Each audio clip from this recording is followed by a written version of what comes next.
now like to invite our next speaker, Oliver Manius.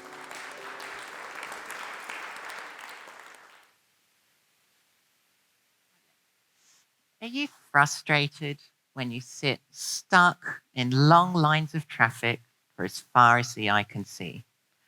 Every day, our roads are clogged, our cities are noisy, and our emissions continue to climb as people try to get from A to B. So how can we change this story? We need to change the focus away from how we can get there the fastest and instead concentrate our energy on how we can get there more safely, more sustainably, and more enjoyably. My name is Oliver Manius, and I'm here today to help motivate and empower you to make choices that change the world, simply by altering your transport habits. I've been interested in transport planning ever since I was 6 years old, when I created a model city in my room called Oliverland.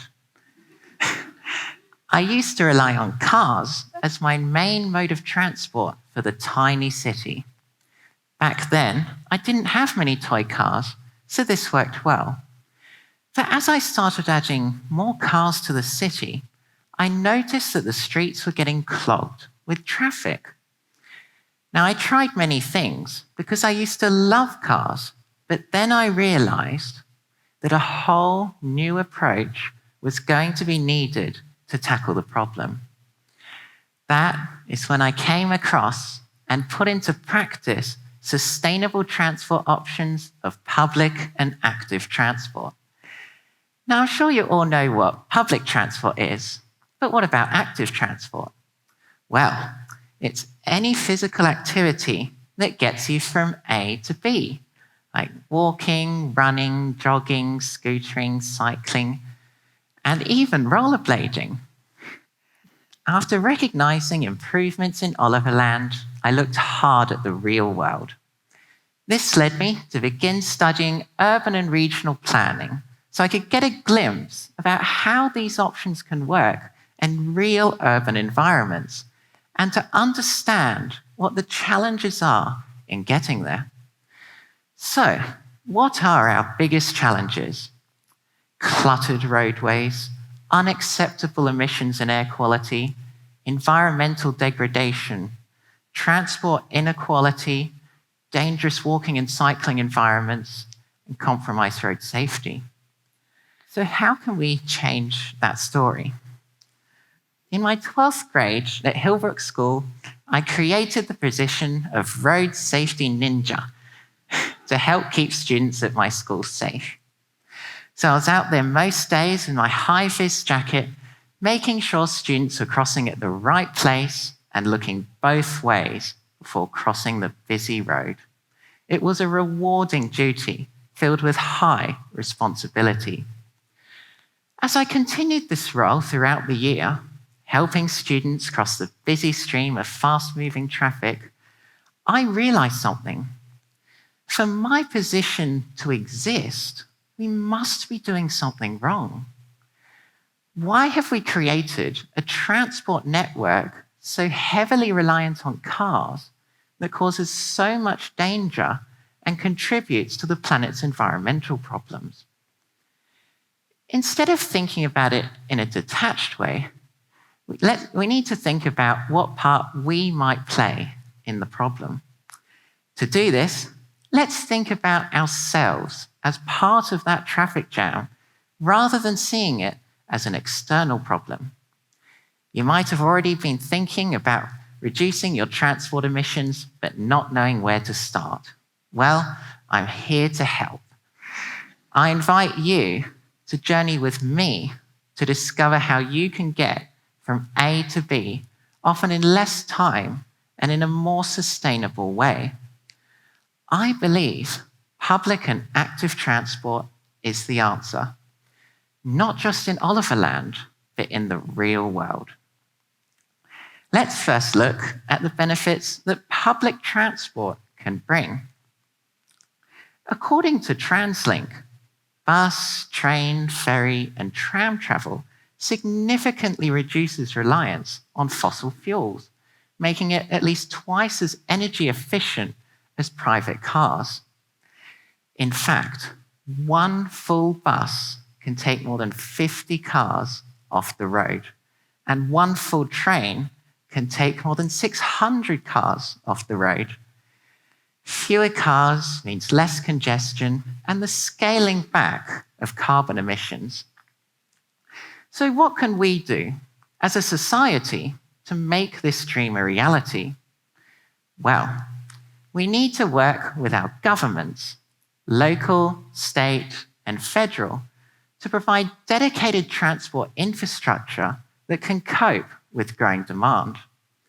This could be in the form of interconnected busways, tramways, railways that are not limited by private motor vehicle congestion.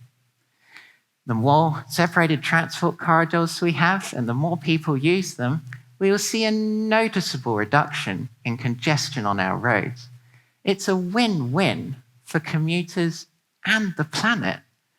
And this leaves our roads freer for the people who really need them, those who are not able to use public and active transport. There are other benefits too. Do you ever get spare time on a busy work day? Well, if you switch to public transport, you'll suddenly have all this time to read, catch up on work, or with friends on social media. Our potential solutions don't stop there. It's time for us to become active. Do you ever get time to exercise on a busy work day? Well, if you're able to switch to walking or cycling, you'll suddenly be able to fulfill your daily quota of exercise in your daily commute and no longer have to go to the gym. It's a win-win for commuters and the planet. The state of Queensland's Department of Transport and Main Roads tells us that from an environmental perspective, cycling 5 kilometres to and from work each day could save about 720 kilograms of CO2 emissions per year.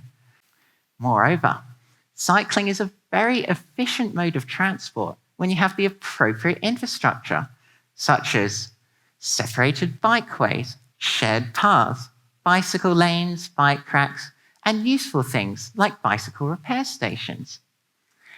Just in case you didn't know, these are some of the different types of bike racks there are. So look out for them next time you're out and about and see if you can use these for a trip you'd normally make by car. I also invite you to see if your place of work has bike racks so you can make the trip by bicycle instead of car. And let's not forget the importance of walking. It is often overlooked as a transport mode, yet it is one of the most sustainable transports and requires minimal expenditure from governments to construct footpaths and pedestrian crossings compared to the expenditure on roads. And let's not forget micromobility devices, such as electric scooters, providing the luxury of on-demand transport while providing much-needed space-saving technology. The more we use sustainable transport options of public and active transport and commit to reducing our car dependence, the less space we'll need in our cities for roads and car parks, and the more space we'll have for community-focused, people-centric design. An example of how this could look is a one-way street turned into a pedestrian mall in my model city. A place where people can walk, play, scooter, cycle safely without the dangers of cars. I believe this would significantly improve our quality of life. Now, I'm not advocating to eradicate cars. I'm suggesting we'll use them more responsibly, like carpooling, or only when we really need them. This, for example, if you're getting bread from the local shop, consider walking or cycling instead, And if you're going further afield, consider your options of taking the train or coach and enjoy the feeling that you're making a difference. So, before you grab your car keys, simply ask yourself, can I get there by bus or bike, or can I walk there? We must never underestimate the difference we as individuals can make on the world. Our choice to switch to sustainable transport options of public and active transport can start a trend. And from that trend, a movement begins. And from that movement, a global change can happen. So when you get home or finish streaming this video, I invite you to use a mapping service to look up your local bicycle or bus routes and see if you can use these transport options for a trip you'd normally make by car. And if your local public and active transport infrastructure needs improvement, try contacting your local council member to make it happen. We can say goodbye to those long lines of traffic if we work together. All we need for this lifestyle to be a reality is for all of you and me. All of you listening now, whether you may be here at Hillbrook School or streaming this video online, if at all possible, make the change for a better future. And let's see what difference we can make simply by altering our method of transport and hopefully enjoying ourselves along the way. Bye for now. And I hope to see you again in a sustainable world.